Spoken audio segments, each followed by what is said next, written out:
Baik, Assalamualaikum warahmatullahi wabarakatuh. Selamat pagi Pak Kadek. Perkenalkan kami dari kelompok 3 Sistem Informasi C Angkatan 2022 ingin mempresentasikan hasil proyek yang telah kami buat dengan perusahaan Selaras Logistik.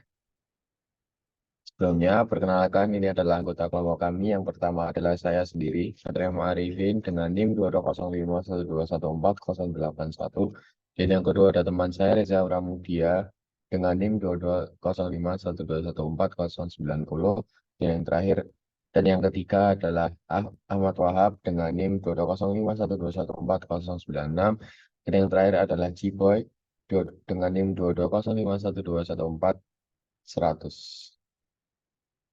Oke, masuk ke pembahasan yang pertama adalah latar belakang. Selaras logistik, pemimpin di dunia logistik didirikan dengan visi menjadi mitra terdepan dalam layanan rantai pasok. Berkomitmen pada inovasi teknologi dan keberlanjutan, perusahaan ini mengubah tantangan logistik menjadi peluang pertumbuhan. Dengan pemahaman mendalam tentang rantai pasok modern, Selaras logistik menyediakan solusi inovatif yang mempercepat transformasi bisnis pelanggan. Struktur organisasi yang kuat mendukung keberhasilan perusahaan. Dipimpin oleh tim kepemimpinan kompeten, Direktur Utama mengarahkan strategi perusahaan, sementara Direktur Logistik dan Ekspedisi memastikan operasional logistik yang efisien. Direktur SDM fokus pada aspek manusia, dan Direktur IT memiliki peran strategis dalam pengembangan sistem informasi yang krusial. Direktur keuangan mengelola keuangan perusahaan, sementara Direktur rantai pasok mengembangkan strategi untuk meningkatkan efektivitas operasional. Visi dari Selaras Logistik adalah bertekad menjadi pemimpin global dalam industri logistik dengan fokus pada integrasi, efisiensi, dan keberlanjutan. Mereka menggabungkan teknologi dan kearifan manusia untuk menciptakan solusi inovatif dalam lingkungan. Dengan visi pertumbuhan sebagai pemimpin global, keberlanjutan menjadi elemen kunci dalam setiap aspek operasional. Perusahaan ini menekankan tanggung-jawab sosial korporat dan nilai-nilai keberlanjutan, melihatnya bukan hanya sebagai tuntutan zaman, tetapi sebagai inti dari identitas perusahaan. Melalui pendekatan holistik, secara logistik tidak hanya menjadi penyedia layanan logistik, tetapi mitra strategis yang menginspirasi perubahan positif dalam dinamika dunia logistik global. Lalu kita masuk ke misi dari Selaras Logistik ada 7. Yang pertama, inovasi teknologi. Mendorong inovasi melalui solusi digital untuk efisiensi dan pengalaman pelanggan. Dua, kepuasan pelanggan. Fokus pada layanan dan yang merubah harapan melalui adaptasi solusi dan hubungan berbasis kepercayaan. Dan yang ketiga, keberlanjutan lingkungan. Tanggung jawab lingkungan dengan praktik keberlanjutan dan pengurangan jejak karbon. Yang keempat, pengembangan SDM. Kesejahteraan dan kompetensi karyawan ditingkatkan melalui kepelatihan dan lingkungan inklusif. Yang kelima, integrasi rantai pasok. Pengembangan strategi rantai pasok efektif untuk nilai tambah dan daya saing bisnis. 6. Kesehatan keuangan. Direktur keuangan menjaga stabilitas finansial melalui laporan transparan dan manajemen risiko. Dan yang ketujuh, pengelolaan aset. Direktur rantai pasok mengelola aset dan pemeliharaan sistem untuk kelancaran operasional. Masuk ke struktur organisasi. Yang pertama di atas sendiri ada direktur, lalu menaungi 5 direktur di bawahnya, itu ada direktur keuangan, direktur persoalan, personalia, direktur informasi teknologi, direktur rantai pasok, dan yang terakhir direktur logistik dan ekspedisi. Job description. Yang pertama, direktur utama melakukan direksi kepada seluruh jajaran jabatan di dalam perusahaan. Yang kedua, evaluasi secara serta monitoring kinerja dari masing-masing direksi perusahaan. Yang ketiga, mengatur kebijakan perusahaan. Dan yang terakhir adalah mengambil keputusan tingkat tinggi yang terkait dengan perusahaan. Yang kedua, direktur logistik dan ekspedisi. Melakukan evaluasi, direksi, dan monitoring pada jabatan yang dibawahi oleh direktur ini. Pelaporan kinerja kepada direktur utama melalui rapat, menyelenggarakan serta pengadaan hal-hal yang terkait dengan logistik dan ekspedisi perusahaan. Memastikan bahwa setiap operasional yang berlangsung berjalan sesuai dengan prosedur yang telah ditetapkan. Yang ketiga, direktur sumber daya manusia. Yang pertama, jobnya adalah melakukan evaluasi, direksi, dan monitoring percepatan yang dibawahi oleh direktur ini. Pelaporan kinerja kepada direktur utama melalui rapat, pembicaraan tentang strategi sumber daya perusahaan, melaksanakan urusan kinerja dan remunerasi sumber daya manusia, dan yang terakhir memastikan bahwa setiap operasional yang berlangsung berjalan sesuai dengan prosedur yang telah ditetapkan. Yang keempat, direktur IT. Yang pertama, kurang lebih sama seperti direktur sebelumnya, yaitu melakukan evaluasi, direksi, dan monitoring pada jabatan yang dibayar oleh direktur tersebut. Yang kedua, pelaporan kinerja kepada direktur utama melalui rapat. Dan yang ketiga, memastikan bahwa setiap operasional yang berlangsung berjalan sesuai dengan prosedur yang telah diterapkan. Keempat, merancang sistem informasi terkait dengan logistik dan ekspedisi perusahaan. Dan yang kelima, mengembangkan sistem untuk memperkaya fitur dan teknologi dari sistem informasi yang digunakan. Dan yang keenam, memastikan bahwa sistem informasi aman dari ancaman cyber attack. Yang kelima, direktur keuangan. Yang pertama, melakukan evaluasi direksi dan monitoring jabatan yang dibayar oleh direktur ini. Yang kedua, pelaporan kinerja kepada direktur utama melalui rapat. Dan yang ketiga, memastikan bahwa setiap operasi yang berlangsung berjalan sesuai dengan prosedur yang telah diterapkan. Dan yang keempat, bertanggung jawab dalam menyusun laporan keuangan perusahaan. Yang kelima, mengelola risiko keuangan perusahaan. Dan yang terakhir, mengelola kas dan segala hal yang terkait dengan keuangan perusahaan. Lalu yang keenam, direktur rantai pasok. Untuk job desk nomor 1 hingga 3 kurang lebih sama seperti direktur-direktur sebelumnya. Saya lanjut ke job desk yang keempat, yaitu mengembangkan dan menerapkan strategi rantai pasok yang efektif dan efisien. Yang kelima, pengelolaan aset perusahaan. Dan yang terakhir, maintenance pada sistem rantai pasok secara kontinu. Lalu kita masuk ke service level agreement. Yang pertama, waktu pengiriman target adalah 98% dari pengiriman dilakukan tepat waktu. Definisi tepat waktu adalah barang diterima oleh pelanggan pada atau sebelum waktu yang dijanjikan dalam kontrak pengiriman dengan toleransi kurang dari 30 menit. Yang kedua, ketersediaan inventaris. Target 99,5% ketersediaan inventaris produk yang dipesan. Definisi ketersediaan adalah persentase barang yang ada dalam inventaris dibandingkan dengan total pesanan yang diterima dengan pembaruan real time pada platform pelanggan. Yang ketiga, layanan pelanggan. Waktu respon, telepon 95%, panggilan jawab dalam waktu kurang dari 30 detik, dan email 98%. Email mendapatkan respon dalam waktu kurang dari 2 jam. Penanganan keluhan, setiap keluhan mendapatkan respon awal dalam waktu 15 menit, dengan solusi interim diidentifikasi dalam waktu 4 jam. 4. Keandalan sistem TI, downtime maksimal 30 menit per tahun untuk pembenahan sistem, dijalankan pada periode minimum aktivitas bisnis. Dan yang terakhir, pengelolaan keluhan. Waktu resolusi 95% keluhan diselesaikan dalam waktu kurang dari 24 jam setelah diterima, dengan laporan mendalam dan tindakan pencegahan yang diidentifikasi. Selanjutnya, operasional level agreement atau OLA. Yang pertama, tim penerimaan barang yang bertanggung jawab menerima dan memverifikasi setiap pengiriman dalam waktu 1 jam setelah kedatangan, dengan pemberitahuan langsung ke tim manajemen kualitas jika terdapat ketidaksesuaian. Tindakannya yaitu melaporkan barang yang rusak atau hilang ke tim yang berwenang, mencatatnya dalam sistem dan memulai proses investigasi langsung. Yang kedua, tim pengelola inventaris yang bertanggung jawab untuk memastikan inventaris selalu diperbarui dan terdokumentasi dengan benar dengan pembaruan real time terhadap platform pelanggan. Tindakan yang dilakukan yaitu memperhitungkan inventaris reguler dan melakukan audit mendalam secara berkala, memberikan laporan analisis risiko dan usulan perbaikan. Next. Yang ketiga yaitu tim layanan pelanggan yang bertanggung jawab menangani pertanyaan dan keluhan pelanggan dengan efisiensi tinggi dan personalisasi layanan berbasis sejarah pelanggan. Dengan tindakan yaitu mempelajari dan terus meningkatkan SOP, melibatkan tim terkait dalam pelatihan berkala, dan melibatkan pelanggan dalam survei kepuasan.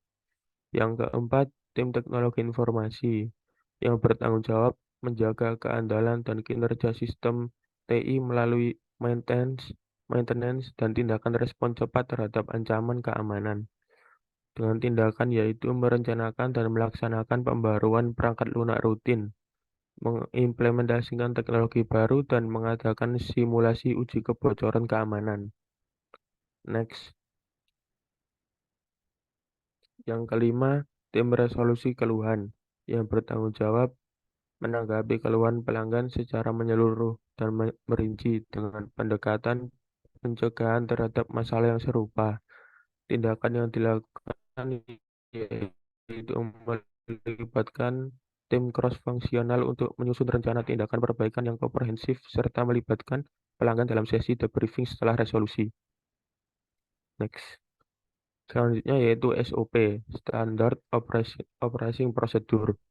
Untuk logistik bertujuan memastikan efisiensi dan ketepatan dalam penerimaan, penyimpanan, dan distribusi barang.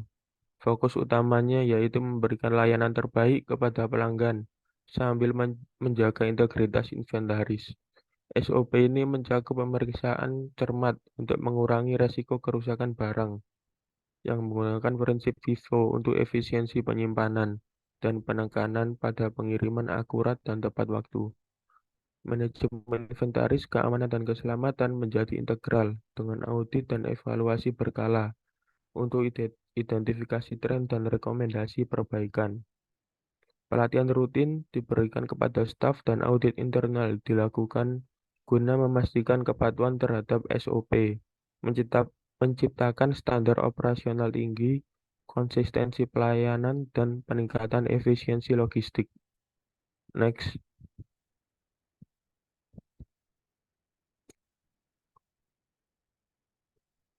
Selanjutnya, penerimaan barang. Yang pertama, pendaftaran barang.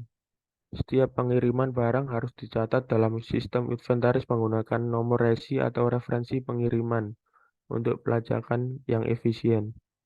Yang kedua, pemeriksaan fisik dan dokumen. Pemeriksaan fisik harus mencakup verifikasi kuantitas, kondisi fisik, dan kesesuaian dengan dokumen pengiriman. Yang ketiga, penanganan barang rusak atau hilang. Barang yang rusak atau hilang harus segera diidentifikasi dan dicatat.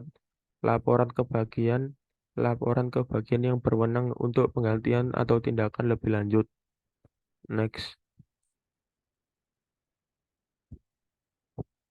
Selanjutnya, penetapan lokasi penyimpanan. Tentukan lokasi penyimpanan berdasarkan karakteristik barang seperti suhu penyimpanan yang diperlukan atau kebutuhan aksesibilitas. Yang kedua, label identifikasi. Setiap barang harus memiliki label identifikasi yang mencakup informasi kunci seperti kode produk, tanggal kadaluarsa, dan jumlah stok. Selanjutnya, prinsip FIFO. Terapkan prinsip FIFO untuk mencegah kerusakan atau kadaluarsa barang. Next. Selanjutnya, pengambilan barang untuk distribusi. Yang pertama, penugasan pekerja gudang. Pekerja gudang harus memahami dengan jelas pesanan yang tercatat dalam sistem. Selanjutnya, verifikasi akhir. Verifikasi kembali kuantitas dan kondisi barang sebelum memindahkan ke area distribusi. Pastikan bahwa setiap item sesuai dengan pesanan yang ada. Next. Selanjutnya, proses distribusi. Yang pertama, persiapan dokumen pengiriman. Persiapkan dokumen pengiriman yang mencakup informasi seperti alamat pengiriman, jumlah item, dan kotak penerima. Dokumen pengiriman harus disiapkan. Selanjutnya, koordinasi dengan tim pengiriman. Mengkoordinasikan dengan tim pengiriman untuk memastikan jadwal pengantaran yang efisien. Next.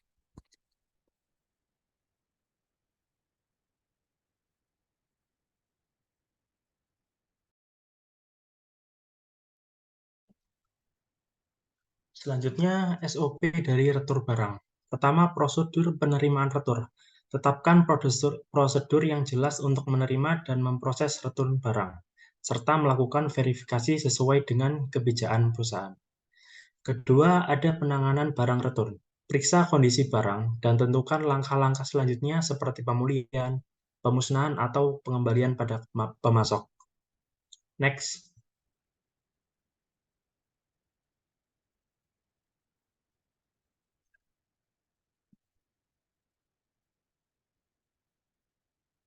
Selanjutnya, SOP dari manajemen inventaris. Pertama, perhitungan inventaris berkala. Lakukan perhitungan inventaris secara berkala untuk memastikan keakuratan data. Serta apabila terjadi penyimpangan investigasi, catat penyebabnya. Kedua, pelaporan kekurangan stok atau kehilangan barang. Melaporkan kekurangan stok atau kehilangan barang kepada manajemen. Next.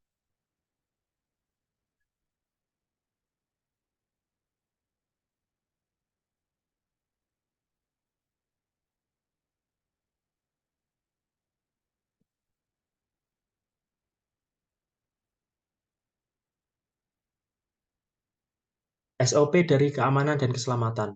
Pertama, langkah-langkah keamanan. Menerapkan langkah-langkah keamanan seperti pengawasan CCTV, kontrol akses, dan pengecekan identitas. Kedua, pelatihan keselamatan. Lakukan pelatihan secara rutin tentang prosedur keselamatan, termasuk pertolongan pertama. Next.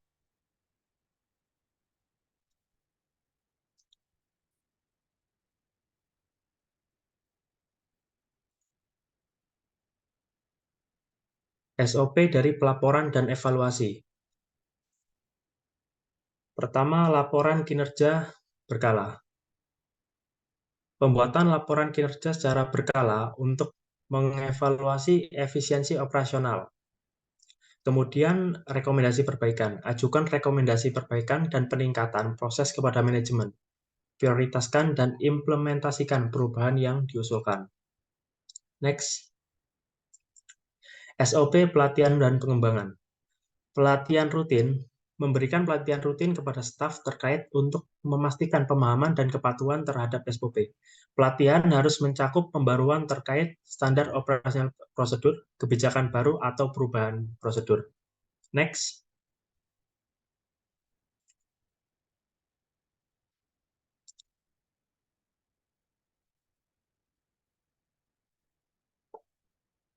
SOP audit internal.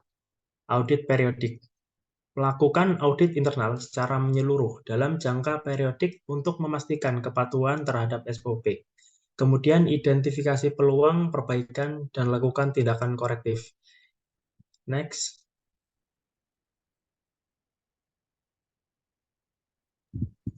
Selanjutnya, RACI pada perusahaan selaras logistik. RACI adalah cara untuk mengidentifikasi peran dan tanggung jawab tim di perusahaan. RACI terdiri dari 4. Pertama, responsible, tim yang bertanggung jawab, yang kemudian accountable, tim yang memantau keseluruhan tugas, namun tidak berarti untuk bertanggung jawab menyelesaikan pekerjaan. Ada I-nya inform, di mana pihak yang tugasnya diberitahu tentang progres dan pekerjaannya, dan konsul, tim yang meninjau dan menyetujui. Kemudian RACI ini memiliki fungsi juga untuk meminimalkan risiko dari penyalahgunaan kewenangan jabatan di dalam perusahaan. Dengan menerapkan RACI dan dengan pengawasan yang tepat, maka tidak terjadi masalah ataupun penyimpangan yang mungkin terjadi di dalam internal perusahaan. Selain itu, RACI ini berfokus pada tata kelola manajemen peran dan dari jabatan yang tersedia. Proses tata kelola manajemen ini menjadi sebuah acuan di dalam perusahaan dan semua pegawai di dalam perusahaan untuk mematuhi peraturan dan regulasi yang berlaku. Seperti di tabel, ada kegiatan dan fungsinya masing-masing. Yang pertama, pemilihan produk untuk pengiriman. Kemudian ada di Direktur Keuangan sebagai responsible, manajer pengadaan. Kemudian Direktur Personalia sebagai accountable, manajer pengadaan. Direktur IT sebagai konsul, manajer ekspedisi, dan Direktur Rantai Pasok sebagai inform, manajer supply chain, dan Direktur Logistik dan Ekspedisi sebagai konsul, manajer logistik. Kemudian ada packing dan pengiriman, beserta beberapa informasinya, pemantauan persediaan, penanganan keluhan pelanggan, optimasi rute pengiriman, dan pengelolaan ketersediaan dan biaya layanan. Semuanya Pak Kade bisa lihat mengenai masing-masing responsible-nya, accountable-nya, konsul, dan informnya. Next. Pembentukan perusahaan di dalam selaras logistik terbagi menjadi berbagai peran, mulai dari peraturan regulasi dan kebijakan yang terkait dengan operasional perusahaan, hingga pada peran dalam melakukan operasional di dalam perusahaan. Secara logistik, membentuk Raci membutuhkan perusahaan ini untuk mendefinisikan peran agar nantinya tidak terjadi miskonsepsi dan mencapai efisiensi bisnis. Raci pembentukan perusahaan selaras logistik dapat diamati melalui tabel berikut. Next.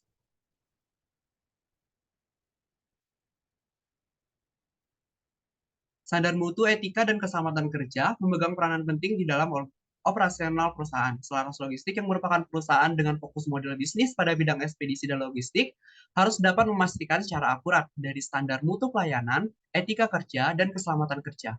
Hal ini menjadikan pelayanan dari selaras logistik kepada pelanggan memberikan kepuasan dan mencapai keunggulan di bidangnya, serta memastikan jaminan keselamatan dari pegawai. Raci matriks tersebut dapat diperhatikan melalui tabel berikut. Oke, selanjutnya.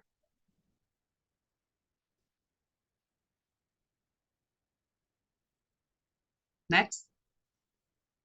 Yang terakhir, pembahasannya adalah BPMN proses.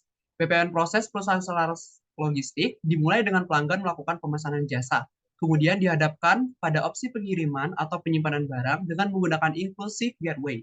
Setelah verifikasi oleh selaras logistik, jika order ditolak, pelanggan dapat melakukan pemesanan ulang atau membatalkan pesanan. Jika diterima, proses melanjutkan ke tahap pembayaran. Selaras logistik kemudian memilih subproses sesuai dengan order. Seperti yang telah digambar, ada 3 subproses. Yang pertama adalah subproses pengiriman, yang kedua adalah subproses penyimpanan dengan sekaligus pengiriman, dan yang terakhir adalah subproses penyimpanan saja. Proses berakhir sesuai dengan subproses yang dipilih. Kemudian kita berlanjut next ke masing-masing dari ketiga subproses. Yang pertama, BPMN, subproses pengiriman barang. BPMN subproses pengiriman barang seperti yang telah digambar sebelah kiri, dimulai dengan penerimaan informasi lokasi barang dan tujuan dari pelanggan. Cabang selaras logistik menjadwalkan pengambilan dan mengirim petugas ke lokasi barang. Setelah itu, barang yang sudah diambil akan dilakukan pengiriman ke pusat selaras logistik. Di pusat, barang dikelola dan diperiksa dengan aktivitas paralel menentukan rute dan transportasi serta menyiapkan barang. Pengiriman dilakukan ke lokasi tujuan dan setelah tiba, penerima atau pelanggan dapat memvalidasi pengiriman barang kepada pengirim. Selanjutnya adalah BPMN subproses penyimpanan barang. BPMN subproses penyimpanan barang selaras logistik dimulai dari penerimaan informasi lokasi barang sama seperti sebelumnya dari pelanggan saat order jasa. Cabang selaras logistik kembali menjadwalkan pengambilan, lalu mengirim petugas ke lokasi barang dan mengirim barang ke pusat selaras logistik. Di pusat, tim mengelola dan memeriksa barang sebelum diproses ke gudang penyimpanan sesuai kesepakatan waktu pemesanan. Dalam hal ini berbeda dengan yang sebelumnya. Setelah masa penyimpanan berakhir, pusat selaras logistik mengirim barang kembali kepada pelanggan dan barang tiba di lokasi pelanggan. Proses ini merupakan bagian dari BPMN utama yang mencakup subproses pengiriman barang, penyimpanan dengan pengiriman, dan penyimpanan barang. Yang terakhir,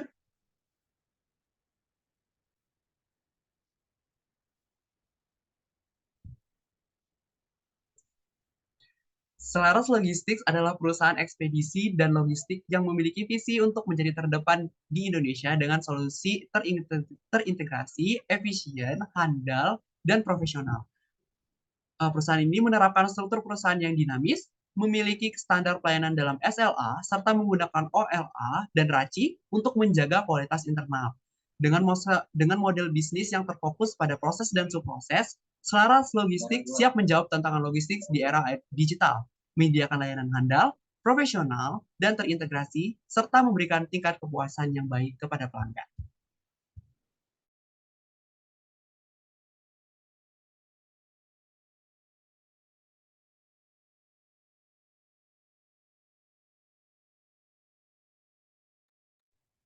Baik. Cukup sekian presentasi dari kelompok kami. Kurang lebihnya mohon maaf. Wassalamualaikum warahmatullahi wabarakatuh. Waalaikumsalam. Itu kurang dimasukin 1 tahu. BPMN Stop dulu. Stop dulu recordnya. Oh iya, Tuhan.